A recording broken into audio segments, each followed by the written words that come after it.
చీకట్లో వెలిగేడియం వెలుగు మన ప్రాణాలకు కాపల కాస్తుంది ఎప్పుడు.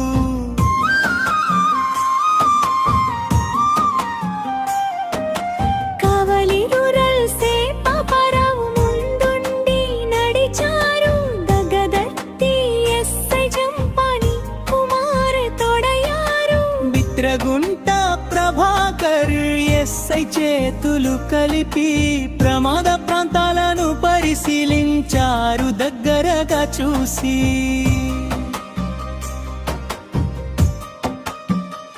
రోడ్డు మలుపుల్లో ప్రమాద స్థలాల్లో డ్రమ్ములపై రేడియం స్టిక్కర్లు వెలిగాయి. చీకటి వేళల్లో దారి చూపే దీపాల ప్రమాదాలను దూరం చేసే రక్షకుల్లా.